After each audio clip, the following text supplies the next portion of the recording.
नमस्कार दोस्तों, मैं राजेश कुमार शर्मा शर्मा क्लासेस में आपका एक बार फिर से स्वागत करता हूं। जैसा कि दोस्तों मैं इंटर आर्ट्स सभी सब्जेक्ट का इम्पोर्टेंट मोस्ट वीवीआई क्वेश्चन को लगातार लेके आ रहा हूं।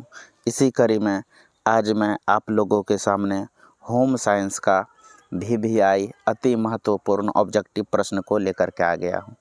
इस सीरीज में जो है कि आज हम प्रथम सेट लेकर के आए हैं, जिसमें कि आपको 35 मोस्ट वीवीआई प्रश्नों को बताया गया है और इसे आप जो है कि कॉपी में नोट करिए और इसे भी आप याद करिए।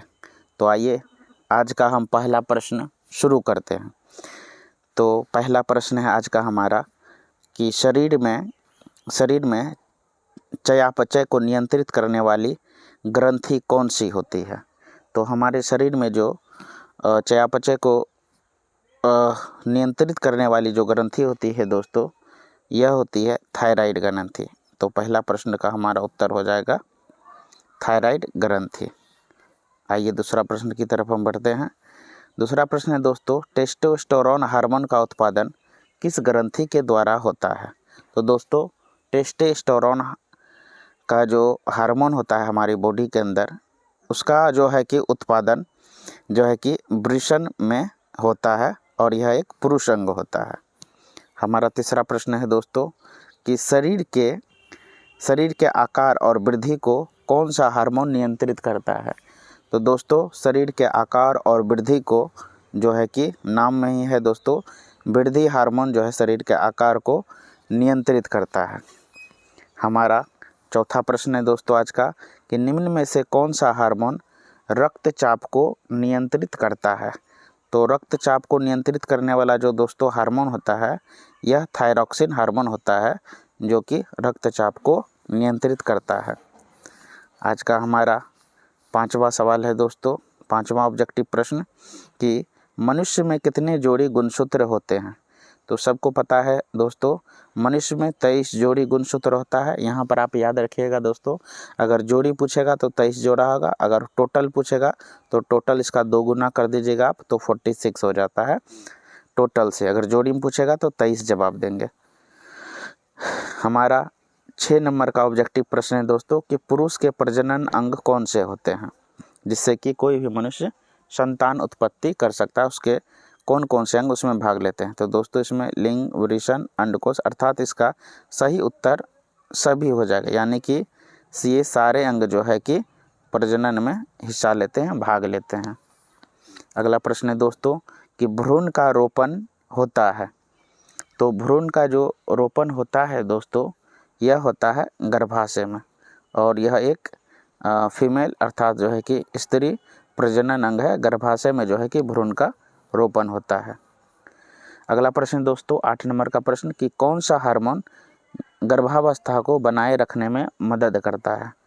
तो गर्भावस्था को बनाए रखने में दोस्तों मदद करता है, यहाँ पर आपका गर्भावस्था में ये तो नहीं होगा दोस्तों, ये भी नहीं होगा, ये जो है कि प्रोजेस्टेरोन जो है, यह गर्भावस्था को बनाए रखने में जो है कि मदद करता है। हमारा 9 नंबर का ऑब्जेक्टिव प्रश्न है दोस्तों कि दूषित जल से कौन सा रोग होता है।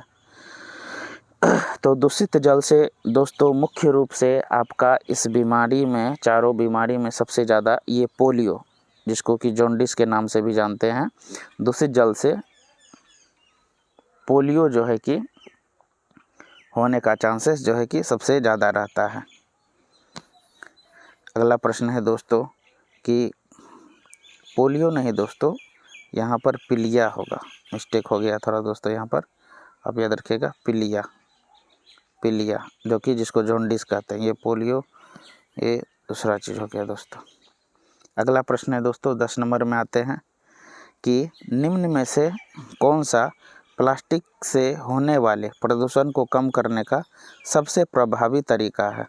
यानी प्लास्टिक के प्रदूषण को क्या करके हम जो है कि सबसे कम कर सकते हैं। निम्न में से कौन सा प्लास्टिक से होने वाले प्रदूषण को कम करने का सबसे प्रभावी तरीका है। तो भस्मीकरण का मतलब होता है दोस्तों जला देना, यह भी तो नहीं, यह तो उचित तरीका नहीं है। लैंड फिलिंग भी नहीं है तरह का, ये जो है कम उपयोग कर किसी भी प्लास्टिक का कम उपयोग करके हम जो है पर्यावरण को कम कर सकते हैं। आगे है दोस्तों हमारा 11 नंबर सवाल में हम आ गए कि 11 नंबर सवाल कहता है कि स्मॉग का कारण क्या है। स्मॉग का कारण क्या है? तो स्मॉग का जो दोस्तों सबसे प्रमुख कारण है धुआं और कई कोहरे का संयोजन।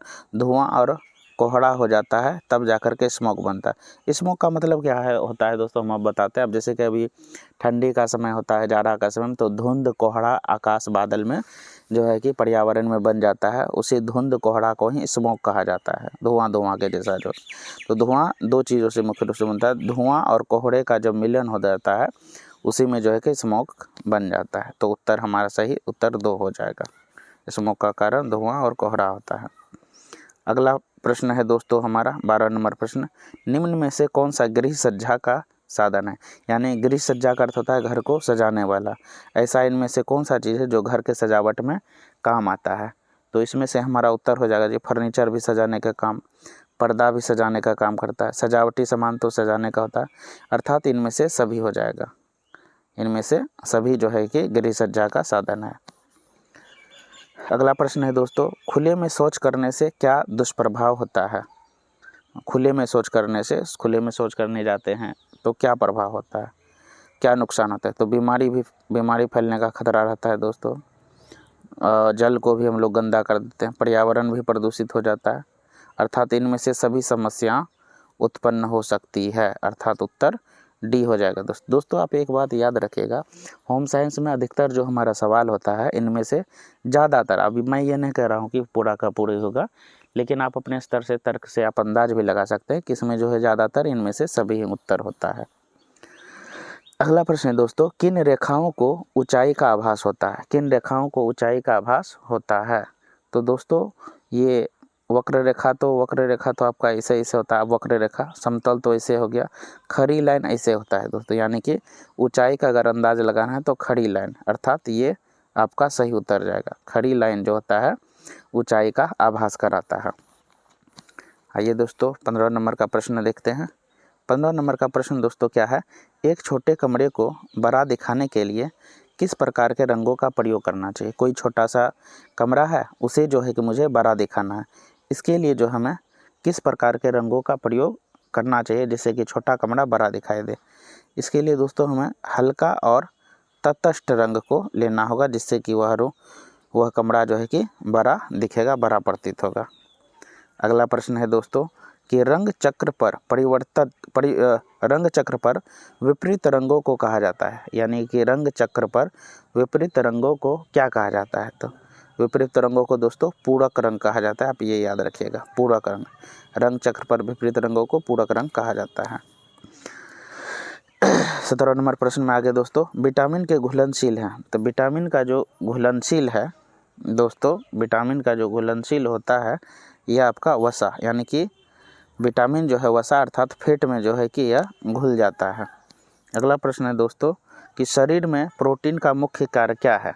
शरीर में प्रोटीन का मुख्य कार्य क्या है? तो शरीर में प्रोटीन का मुख्य कार्य हमारा होता है, प्रोटीन का काम है ऊतक का निर्माण करना और मरम्मत करना। प्रोटीन का मुख्य कार्य होता है ऊतक का निर्माण करना और मरम्मत करना, ये सही उत्तर हो जाएगा। हमारा आगे प्रश्न दोस्तों 19 नंबर प्रश्न में हम आ गए। 19 नंबर प्रश्न में क्या कहता है, संतुलित आहार में क्या शामिल होता है? तो संतुलित आहार में दोस्तों शामिल होता है, संतुलित आहार में शामिल होता है सभी खाद्य समूह वाला एक संतुलित, हाँ ये उत्तर बी हो जाएगा। संतुलित आहार में तो दोस्तों सब चीज़ होता है ना, जिसमें ऐसा भोजन जिसमें कि हमें प्रोटीन, विटामिन, मिनरल्स, खाद, वसा, खनिज, लवण इत्यादि सभी चीज़ प्राप्त हो, तो उसी को तो हम लोग कहते हैं संतुलित भोजन। इसलिए हमारा उत्तर क्या हो जाएगा? ऑप्शन बी सही हो जाएगा। 20 नंबर प्रश्न में आ गए दोस्तों, शरीर में आयरन की कमी से कौन सी बीमारी होती है? तो शरीर में अगर हमें आयरन की कमी हो जाती है तो दोस्तों यह बहुत ही कॉमन प्रश्न है कि शरीर में अगर आयरन की कमी हो जाए तो एनीमिया नामक रोग हो जाता है। एनीमिया यानी कि खून की कमी, ब्लड की कमी जब हमारे शरीर में हो जाती है तो उसे एनीमिया हम लोग कहते हैं। अगला प्रश्न है 21 प्रश्न दोस्तों, निम्न में से किस खाद्य पदार्थ को FPO मार्क की आवश्यकता नहीं होती है। FPO मार्क की आवश्यकता किसे नहीं होती है जो दोस्तों? जैम को, अचार को तो होगा ही, सॉस को, ये बिस्कुट को जो है कि FPO मार्क की आवश्यकता नहीं होती। हमारा सही उत्तर हो जाएगा बिस्कुट। अगला प्रश्न है दोस्तों 22 नंबर कि ISI चिन्ह किसके द्वारा जारी किया जाता है? ISI चिन्ह जो है कि किसके द्वारा जारी किया जाता है? तो 22 का उत्तर हो जाएगा दोस्तों भारतीय मानक ब्यूरो। भारतीय मानक ब्यूरो को जो है कि ISI चिन्ह जो है भारतीय मानक ब्यूरो के द्वारा जो है कि जारी किया जाता है। अगला प्रश्न है दोस्तों पाश्चुरीकरण का मुख्य उद्देश्य क्या है? 23 नंबर पाश्चुरीकरण का मुख्य उद्देश्य क्या है? तो 23 नंबर सवाल का जवाब हो जाएगा आपको दोस्तों हानिकारक जीवों को, सूक्ष्म जीवों को मारना ही पाश्चुरीकरण किया जाता है। इसमें मुख्य रूप से दोस्तों दूध का जो है कि पाश्चुरीकरण किया जाता है। दूध को पाश्चुरीकरण करने के लिए इसका इस्तेमाल किया जाता है। दूध का पाश्चुरीकरण में। हमारा आगे का प्रश्न है दोस्तों 24 नंबर प्रश्न किण्वन की प्रक्रिया में कौन सा सूक्ष्म जीव परिरक्षक के रूप में कार्य करता है? तो किण्वन की प्रक्रिया में जो है हमारा जो है दोस्तों यह लैक्टिक एसिड बैक्टीरिया जो है कि यह परिरक्षक के रूप में कार्य करता है।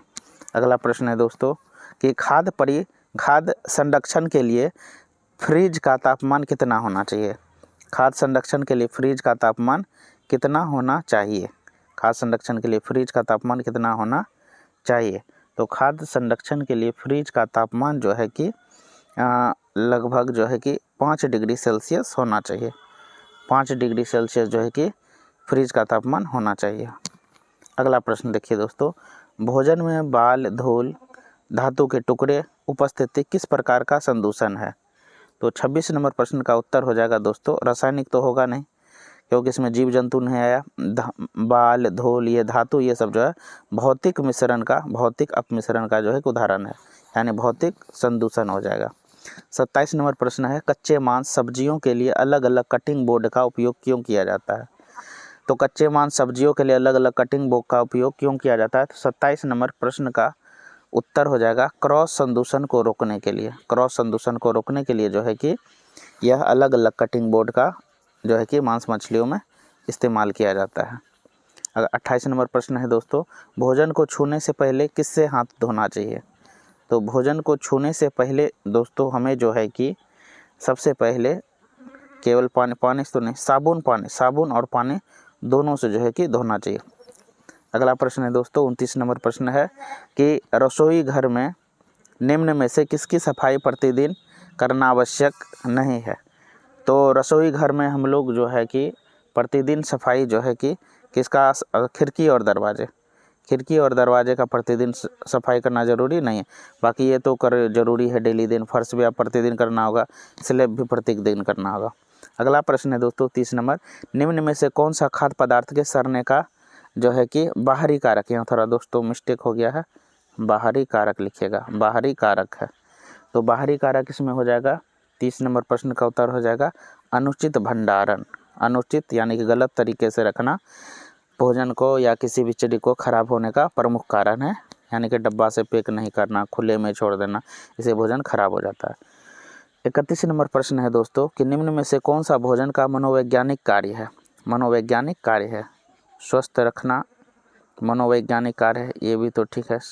संतुष्टि प्रदान करना, मनोविज्ञान और साइकोलॉजिकल वर्क का बात करें तो दोस्तों संतुष्टि होगा, यानी कि भोजन करने के बाद जो आत्मा को संतुष्टि मिलता है यह मनोवैज्ञानिक के अंतर्गत आता है, तो संतुष्टि प्रदान करना होगा।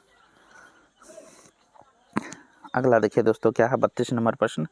32 नंबर प्रश्न है कि निम्न में से कौन सा वसा प्राप्ति का स्रोत है, यानी कि इसमें से किसे खाने पर हमें फैट मिलता है? दोस्तों देखिए घी भी खाएंगे तो फैट जमा होगा हमारे बॉडी में, तेल में भी फैट होता है, मक्खन में भी होता है, अर्थात इसका सही उत्तर क्या हो जाएगा इनमें सभी, यानी फैट किससे प्राप्त होगा, यानी वसा इनमें सभी, तेल, मक्खन, घी, ये सब फैट वाले जो है कि खाद्य पदार्थ होते हैं। 33 नंबर प्रश्न दोस्तों इनमें से कौन कुपोषण का अनजानता का कारण है? तो कुपोषण का जो दोस्तों इसमें जो है कि प्रमुख जो कारण है आहार संबंधी, अगर भोजन का हमें ज्ञान नहीं है तो उससे भी जो हो जाता है, ये पौष्टिक भोजन की कमी, ये भी हमारा कारण हो सकता है, ये भी कारण हो सकता है। आर्थिक स्थिति, गरीबी के कारण भी हो जाता है कुपोषण। यानी कि ये सभी, इनमें से सभी जो कारण है जो कि भोजन कुपोषता का कारण, जिससे कि हमारा शरीर दुबला, कमज़ोर, बीमारी से ग्रसित हो जाता है, ये सभी कारण हो सकते हैं भोजन को, यानी हमारे शरीर के खराब स्वास्थ्य का कारण में। हमारा 34 नंबर प्रश्न दोस्तों आ गया, कौन आहार आयोजन को प्रभावित करने वाले कारक हैं? तो आहार आयोजन को प्रभावित करने वाले कारक जो हैं आयु भी होते हैं, शारीरिक गतिविधि भी होते हैं, आर्थिक स्थिति भी होते हैं, यानी इनमें से सभी, ये सभी हो जाएगा। जो सबसे मोस्ट इम्पोर्टेंट जो है सब, ये सभी हो जाएगा। आइए दोस्तों, हमारा अगला प्रश्न है जो है कि अब हम अगला प्रश्न जो है कि अंतिम प्रश्न है दोस्तों ये, प्रसव के बाद महिलाओं के लिए व्यायाम का क्या लाभ है? प्रसव के बाद महिलाओं के लिए व्यायाम का क्या लाभ? इस प्रश्न को देखिए दोस्तों ठीक से, प्रसव के बाद महिलाओं के व्यायाम के लिए क्या लाभ है दोस्तों? इसका देखिए 4 ऑप्शन दिया है कि प्रसव के बाद यानी डिलीवरी के बाद कौन कौन सा व्यायाम, एक्सरसाइज करने से क्या फ़ायदा होता है? वजन कम होता है, या फिर ऊर्जा में वृद्धि होता है, या मांसपेशी मजबूत होता है, या इनमें से सभी। इनमें से जो भी दोस्तों प्रश्न होगा, आप जो है कि जी इस प्रश्न का जो अंतिम प्रश्न है 35 नंबर प्रश्न, इसका जवाब आप हमें कमेंट में लिख करके दीजिए। कमेंट में बताइए कि इस प्रश्न का अर्थात ये प्रसव के बाद महिलाओं के लिए व्यायाम करने, एक्सरसाइज करने से क्या लाभ होता है, इसका जवाब आप हमें कमेंट में लिखिए। दोस्तों, अगर हमारा यह प्रयास आपको अच्छा लग रहा है, ठीक लग रहा है, तो अपने दोस्तों को भी बताइए और इसे कॉपी पर नोट करिए, और लाइक शेयर के साथ आप नीचे में अपने सुझाव को भी लिख सकते हैं कि हमारा यह प्रश्न आपको कैसा लग रहा है। चलिए आज का क्लास यहीं पर रखते हैं। धन्यवाद।